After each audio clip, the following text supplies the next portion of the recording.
नमस्कार, आपके साथ मैं हूं करुणा शंकर शर्मा। तो देखिए, 4 घंटे से भी कम का वक्त रह गया है। लोकसभा चुनाव की घोषणा होने वाली है, तारीखों का ऐलान होने वाला है। आज 3 बजे चुनाव आयोग लोकसभा चुनाव की तारीखों का ऐलान करेगा।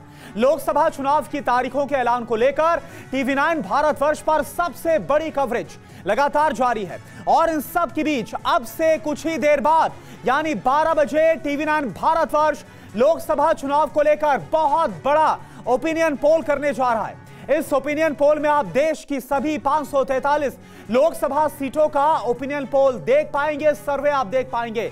तो आप देखें, दोपहर 3 बजे का वक्त, यानी आज 16 मार्च की तारीख और 3 बजे का वक्त आप लॉक कर लीजिए। बहुत अहम है क्योंकि आज होगा चुनाव की तारीखों का ऐलान। कब कब चुनाव होगा, कितने फेजेस में होगा, माना जा रहा है 6 से 7 या फिर 7 से 8 फेजेस में चुनाव करवाया जा सकता है इस बार, और इसकी घोषणा आज हो जाएगी। 6 से 7 चरण में लोकसभा चुनाव मुमकिन है। और इसके साथ ही हम अगर ओपिनियन पोल की बात करें तो ठीक 12 बजे यानी 1 घंटे के बाद ओपिनियन पोल आपके सामने होगा। टीवी9 के ओपिनियन गारंटी पोल आप देखेंगे। 20 लाख का सैंपल साइज है हमारा।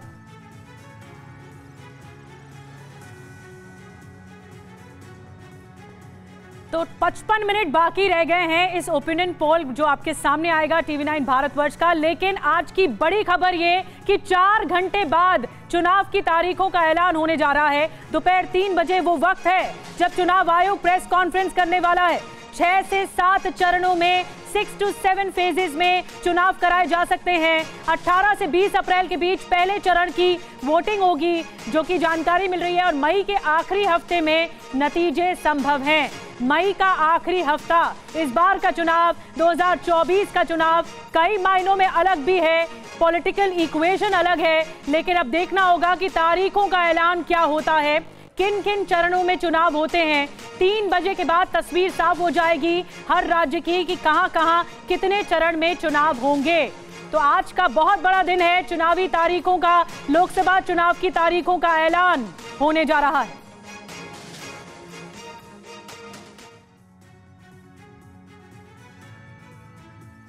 तो लोकसभा चुनाव की तारीखों पर टीवी9 भारतवर्ष पर महा कवरेज जारी है। और इन सब के बीच टीवी9 भारतवर्ष पर ठीक 12 बजे से देश का ओपिनियन पोल शुरू हो जाएगा। हमारा ये ओपिनियन पोल सबसे अलग और बेहद खास है। कैसे, यह आपके लिए जानना बहुत ज्यादा जरूरी है। तो आप देखिए, टीवी9 भारतवर्ष की गारंटी सबसे बड़ा ओपिनियन पोल है ये। 20 लाख से अधिक का हमारा सैंपल साइज है।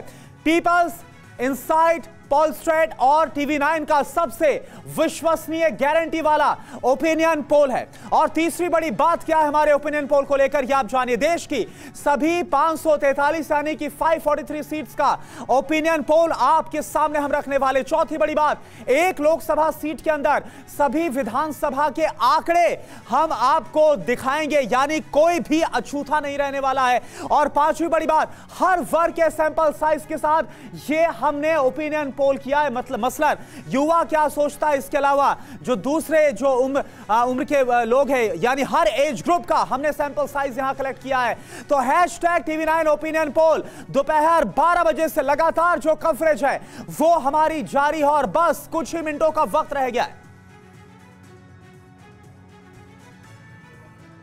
और बड़ी बात यह कि आप भी जुड़ पाएंगे इस ओपिनियन पोल के साथ, सवाल रख पाएंगे। दिल्ली का ओपिनियन पोल क्यों है खास, दिल्ली के ओपिनियन पोल से आपको बताते हैं कि इसमें क्या खासियत है। जो बड़ी बात यह है कि टीवी9 ओपिनियन पोल में केजरीवाल कांग्रेस गठबंधन से दिल्ली की किस सीट पर कड़ा मुकाबला है, ये पता लग पाएगा दोपहर 12 बजे। दिल्ली में 6 नए उम्मीदवार उतारने से क्या बीजेपी को फायदा होगा चुनावों में, ये भी ओपिनियन पोल के जरिए कुछ बात निकलकर सामने आएगी। पूर्वी दिल्ली से गौतम गंभीर का टिकट कटना क्या बीजेपी को नुकसान पहुंचाएगा, क्योंकि वहां पर उनका जनाधार बढ़ गया था। अब 2024 में भी दिल्ली की सभी 7 सीटें क्या बीजेपी जीत रही है, क्योंकि 2019 में बीजेपी सभी 7 सीटें जीत चुकी थी। तो ये दिल्ली का है हाल, क्योंकि समीकरण भी बदल गए हैं। आम आदमी पार्टी और कांग्रेस अब साथ है। और ऐसे में अब देखना होगा कि दिल्ली का ओपिनियन पोल क्या होता है। दोपहर 12 बजे का इंतजार कीजिए।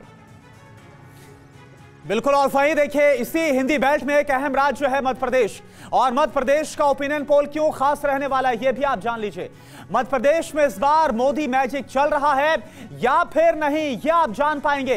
बीजेपी अपने टारगेट 29 यानी कि सभी लोकसभा सीटों के पास है या फिर इससे दूर नजर आ रही है मध्य प्रदेश में, यह जानना भी आपके लिए जरूरी है। छिंदवाड़ा में इस बार क्या होगा?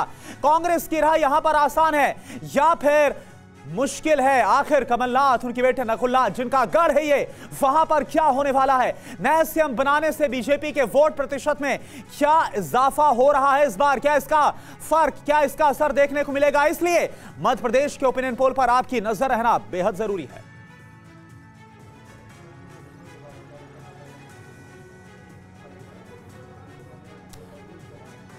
और देखिए, हमारे साथ खास मेहमान जुड़े हुए हैं। हमारे साथ ईशान राजीव त्यागी हैं जो कि कांग्रेस के प्रवक्ता हैं, और भी हमारे साथ खास मेहमान जुड़ेंगे। लेकिन इस बीच हमारे साथ शुभम गुप्ता है जो कि भोपाल से लाइव हैं, आनंद पांडे हमारे साथ दिल्ली से लाइव जुड़े हुए हैं। सबसे पहले शुभम, मैं आपका रुख करता हूं। देखिए, क्योंकि बीजेपी की तरफ से जो टारगेट है वो 370 प्लस का और एनडीए के लिए 400 प्लस का सेट किया गया, जिसमें सभी जो 29 सीटें हैं वो बीजेपी के लिए खास मायने रखती है। मध्य प्रदेश के इस बार बीजेपी की सत्ता बनी और मोहन यादव यहां पर मुख्यमंत्री बने। क्या असर, क्या फर्क वहां पर आपको पड़ता हुआ नजर आ रहा है? देखिए करुणा, अगर आप 2014 का चुनाव देखें तो 29 में से 27 सीट बीजेपी ने जीती। 2019 के लोकसभा चुनाव में 29 में से 28 सीटें, और हाल ही में जो मध्य प्रदेश विधानसभा चुनाव हुआ है 230 में से 163 सीटें बीजेपी ने जीती है। दिसंबर में नतीजे आए हैं और अब आप देखिए कि चुनाव होने जा रहा है, आज तारीखों का ऐलान है। ऐसे में जो तस्वीर दिखाई देती है, जो ग्राउंड पर अगर आप इसे कहें तो लगता है कि सीधे सीधे बीजेपी जो है वो 28 सीटों पर तो जीत दर्ज करेगी, मगर एक सीट जो छिंदवाड़ा है उसको लेकर कहीं ना कहीं थोड़ी मुश्किल ज़रूर दिखाई देती है फिलहाल। बिल्कुल शुभम, आपके पास आएंगे, हम आपके पास आएंगे। ईशान राजीव त्यागी हमारे साथ कांग्रेस के प्रवक्ता हैं। ईशान राजीव त्यागी जी, सवाल तो मेरा आपसे भी बड़ा अहम बनता है, क्योंकि आज देखिए 3 बजे चुनाव की तारीखों का ऐलान हो जाएगा, और हम यहां पर देख रहे हैं कि एनडीए कम से कम चुनाव की तैयारी को लेकर, सीट शेयरिंग को लेकर बाजी मारता हुआ नजर आ रहा है, और कई ऐसे राज्य हैं जहां पर अभी भी इंडिया अलायंस में पेच फंसा हुआ है। कैसे आप देख रहे हैं इसको?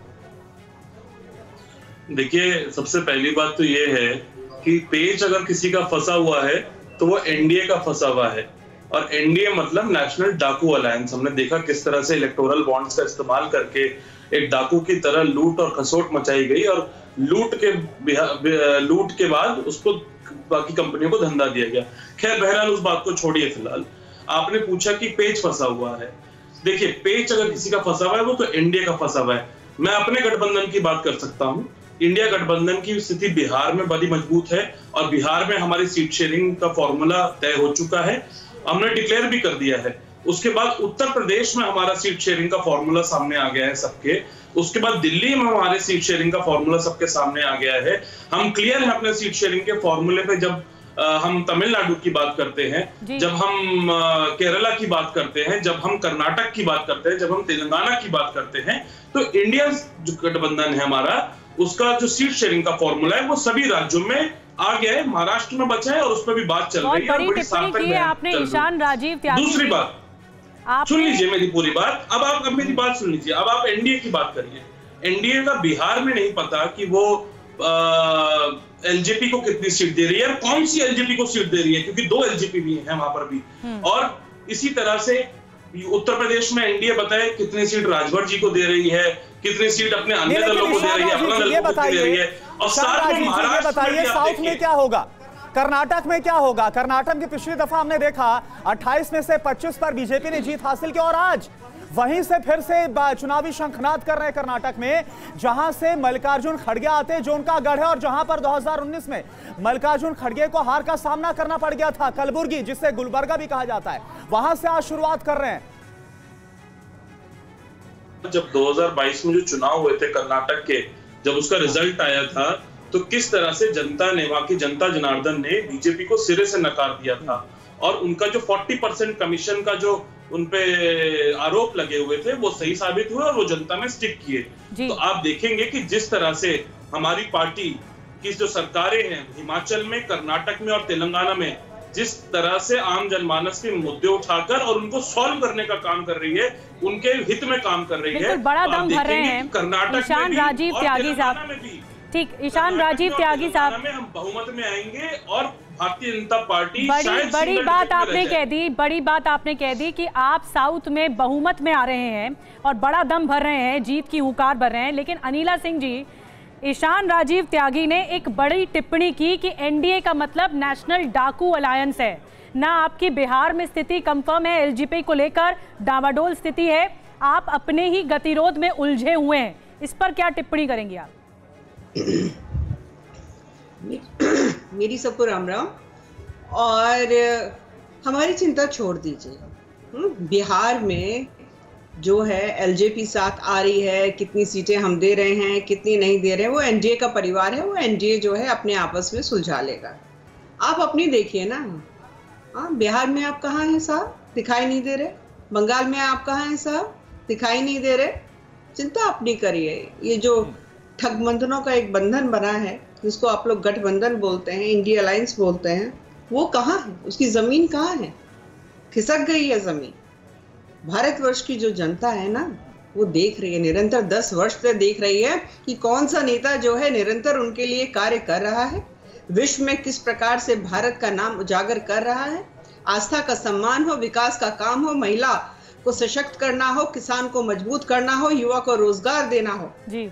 निरंतर अगर काम हो रहा है तो गरीब का कल्याण हो रहा है, उद्योगों को नई राह दिखाई जा रही है, और आपको परेशानी हो रही है।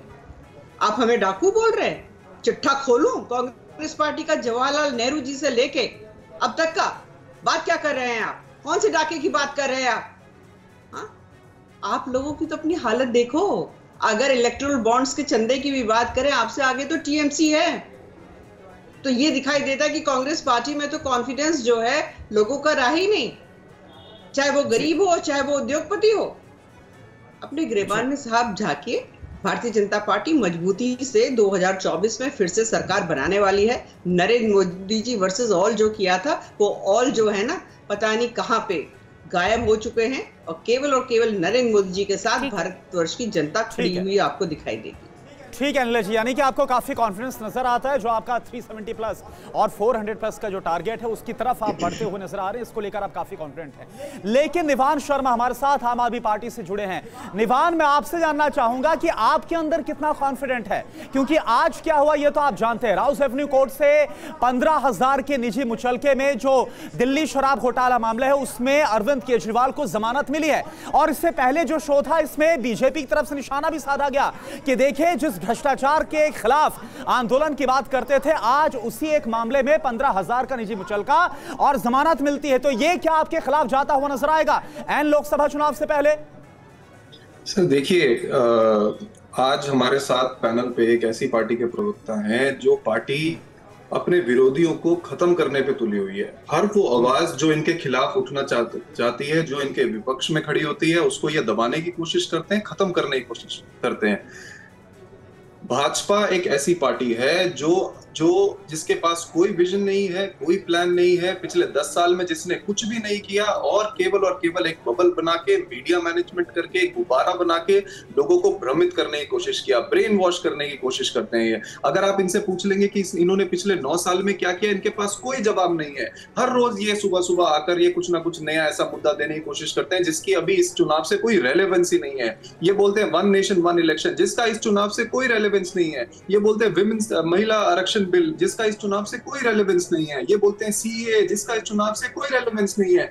जनता इनसे ये पूछ रही है, आप 9 साल से सरकार में हैं, आपने इकोनॉमिक कंडीशन के लिए देश के लोगों के लिए जो इस समय बेरोजगार हैं, जो भुखमरी की तादाद आप बड़ा आरोप लगा रहे हैं, बिजनेस नहीं है, जिनके पास जॉब्स नहीं है, उनके लिए क्या किया आप बताइए। ठीक है, विपक्ष इस बार बेरोजगारी और महंगाई को लेकर मुद्दा बना रहा है लोकसभा चुनाव में। आपने बड़ा आरोप भी लगा दिया कि जो बीजेपी है वो विपक्ष को खत्म करने का काम कर रही है। बहरहाल आऊंगी आपके पास, अनिला जी आपके पास भी आऊंगी, लेकिन एक आंकड़ा बताना आपके दर्शकों के लिए बहुत जरूरी है। वो है 1999 से लेकर 2014 तक जो लोकसभा चुनाव हुए, इसमें 2 बार एनडीए की सरकार आई और 2 बार यूपीए की सरकार आई। ये देखिए, ये आंकड़े हम आपको बताने जा रहे हैं, जिसमें ये चुनावी साल रहे इसके अलावा सीटें किसको कितनी मिली और वोट शेयर किसका कितना बढ़ा। देखिए 2014 में 282 सीट, एक लैंडस्लाइड विक्ट्री थी बीजेपी के लिए, और कांग्रेस 44 पर सिमट गई, जिसमें बीजेपी का वोट शेयर उछाल मारकर 1989 के बाद 31.34% रहा, जो कांग्रेस का गिरकर 19.52% रहा। अब 2009 की बात करें, यहां पर बीजेपी को 116 सीटें मिली थी और कांग्रेस को 206, यानी उस वक्त यूपीए की सरकार आई जिसमें बीजेपी का जो वोट शेयर रहा 18.80% रहा, लेकिन कांग्रेस का वोट शेयर देखिए 28.55% रहा। 2004 की भी बात बता रहे हैं, 1999 की भी बात बता रहे हैं। 2004 में देखिए बीजेपी को 138 सीटें मिली और कांग्रेस को 145 सीटें मिली। यूपीए की सरकार बनी, 22.16% वोट प्रतिशत बीजेपी का, 26.53% वोट प्रतिशत कांग्रेस का। 99 की बात देखिए, जब एनडीए की गवर्नमेंट बनी, जहां पर बीजेपी को 182 सीटें मिली और कांग्रेस को 114, जिसमें वोट शेयर भी आपको बता रहे हैं कि बीजेपी का वोट शेयर 23.75% रहा और कांग्रेस का 28.30% रहा।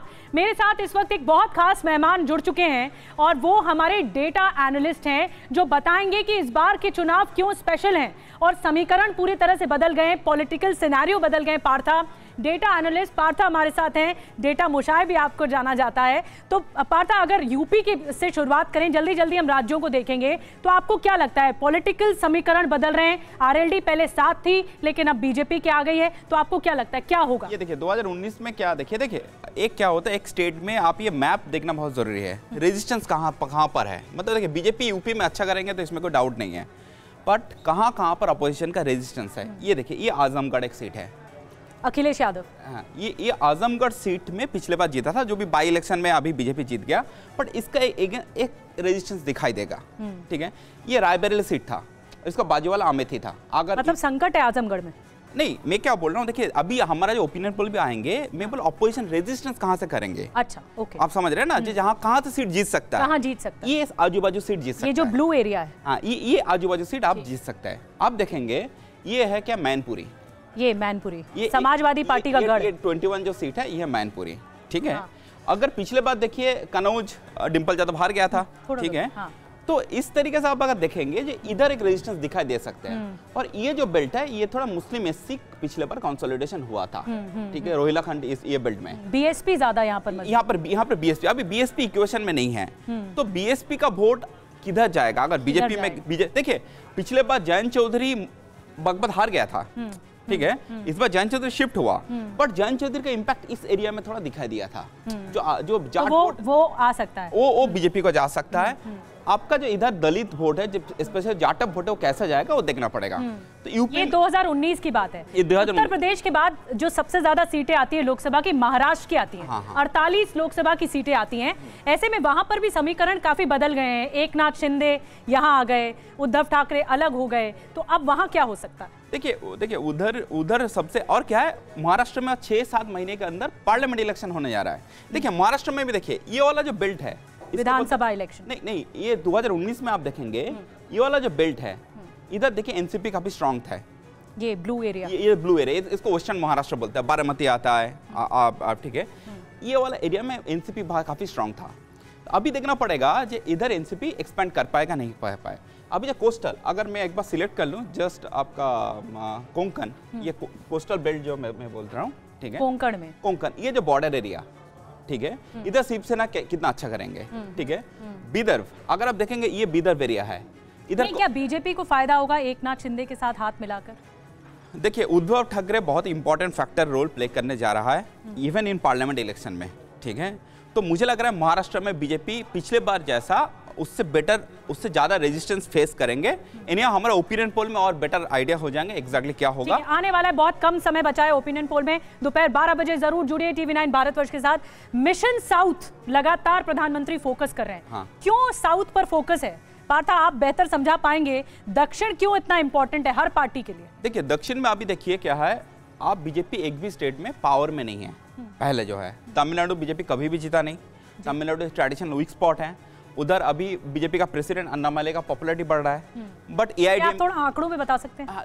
देखिए 4 स्टेट थोड़ा करके मैं कर्नाटक में आना चाहता हूँ। एक तमिलनाडु, केरल में बीजेपी कभी सीट जीता नहीं है, जहां पर खुद राहुल गांधी इलेक्शन लड़ रहा है। अभी कर्नाटका और आपका तेलंगाना, इधर क्या कांग्रेस का गवर्नमेंट है, आधार ज्यादा है तो कांग्रेस का। तो क्या, और देखिए आप कर्नाटका में स्पेसिफिकली बोलना चाहता हूं, जो बैटलफील्ड है मुझे लग रहा है साउथ में, आप देखेंगे पिछले बार 28 में 25 सीट्स बीजेपी ने जीता था और एक इंडिपेंडेंट का सपोर्ट करके, मतलब 26 सीट्स बीजेपी ने जीता था। और ये देखिए पूरा सैफ्रन था जी। बट अभी देखेंगे उधर भी पॉलिटिकल इक्वेशन चेंज हुआ है। उधर जेडीएस को बीजेपी ने साथ में ले रहा है, ठीक है। बट उधर क्या कांग्रेस का स्टॉलवर्ट है, सिद्धरमैया है। तो यानी पार्था, रोक रही हूं आपको, समीकरण बदल रहे हैं, पॉलिटिकल इक्वेशन भी बदल रही है, गठबंधन का सिनेरियो भी बदल रहा है और अब चुनाव की तारीखों का ऐलान भी होने वाला है। नजर इस पर है, लेकिन बड़ी खबर आ रही है इस बीच। करुणा के पास चलते हैं, जल्दी वो बताएंगे कि महाराष्ट्र के ओपिनियन पोल में क्या खास हो सकता है।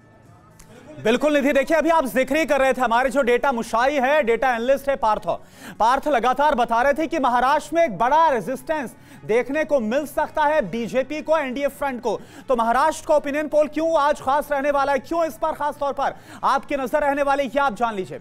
दरअसल महाराष्ट्र में एनडीए और इंडिया अलायंस में कौन किस पर भारी पड़ रहा है, यह एक बहुत बड़ा सवाल है जिसका जवाब आपको मिलता हुआ नजर आएगा। बीजेपी को शिंदे और अजित पवार से गठबंधन से क्या वाकई में फायदा मिलने वाला है, इसके अलावा शिवसेना एनसीपी में टूट से उद्धव और शरद को क्या नुकसान हो रहा है, क्योंकि अजित पवार उधर चले गए हैं, इधर एकनाथ शिंदे उधर चले गए हैं। नए समीकरण में एनसीपी के गढ़ में एनडीए या फिर इंडिया अलायंस जीतता हुआ नजर आ रहा है। महाराष्ट्र की जनता मोदी की गारंटी पर कितना विश्वास, कितना भरोसा जता रही है, तो 48 सीटों का क्या समीकरण बनता हुआ नजर आ रहा है, यह आपके लिए जानना हमारे ओपिनियन पोल, जो कि ठीक अब से बस कुछ ही देर बाद, अब आप देखिए रफली आधा घंटा ये वक्त बचा हुआ है, इसके बाद आपको तमाम सवालों के जवाब मिलेंगे। चलिए पंजाब का रुख करते हैं। महाराष्ट्र के बाद पंजाब भी एक बहुत महत्वपूर्ण स्टेट है। पंजाब का ओपिनियन पोल क्यों खास रहने वाला है दोपहर 12 बजे, ये अब हम आपको बताएंगे। पंजाब में किसी से गठबंधन नहीं है, ऐसे में सबसे ज्यादा सीटें किसे? पंजाब में आम आदमी पार्टी का अलग चुनाव लड़ने का फैसला कितना सही है, क्योंकि दिल्ली में तो वो कांग्रेस के साथ मिलकर लड़ रही है, पर पंजाब में नहीं लड़ रही। क्या इस बार आप पिछली बार से ज्यादा सीटें जीत रही है? सवाल ये भी है। कैप्टन अमरिंदर सिंह के बीजेपी में आने से पार्टी को कितनी बढ़त मिली? उनकी पत्नी तक आ चुकी है बीजेपी में। शिरोमणि अकाली दल बीजेपी की राहें अलग होने से किसे नुकसान होगा, क्योंकि जनाधार शिरोमणि अकाली दल का भी है पंजाब में, और ऐसे में फायदा किसे होगा या नुकसान किसे होगा, ये देखना होगा। आनंद प्रकाश पांडे हमारे साथ ज्यादा जानकारी के साथ लगातार बने हुए हैं। आनंद, बस आधे घंटे का इंतजार और फिर TV9 भारतवर्ष का ओपिनियन पोल सबके सामने होगा, लेकिन पंजाब एक स्टेट बहुत इंपॉर्टेंट है जिसमें किसी के साथ गठबंधन नहीं है, सब अकेले लड़ रहे हैं, अकेले राह तलाश रहे हैं। क्या ये संभवता है कि पंजाब में फायदे की तरफ ज्यादा बढ़ेंगी पार्टियां या नुकसान होगा, और किसे होगा?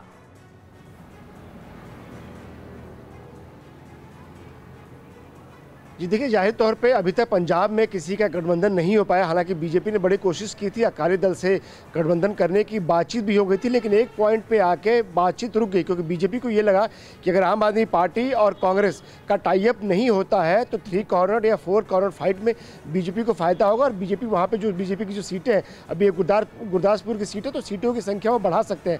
साथ ही साथ बीजेपी को ये भी लगा कि जितनी ज़्यादा कॉर्नर फाइट होगी तो बीजेपी का उसमें वोट शेयर भी बढ़ेगा। और एक तो दूसरी बात ये भी है कि बीजेपी को लगता है कि अगर किसान आंदोलन ऐसे ही चलता रहा तो उसको नुकसान हो सकता है। लेकिन बाद में जो बीजेपी ने जो अपने सर्वे कराए उसमें बीजेपी को लगा कि किसान आंदोलन के से ज्यादा नुकसान बीजेपी को नहीं हो रहा, क्योंकि वहाँ पे मास सपोर्ट नहीं मिल रहा।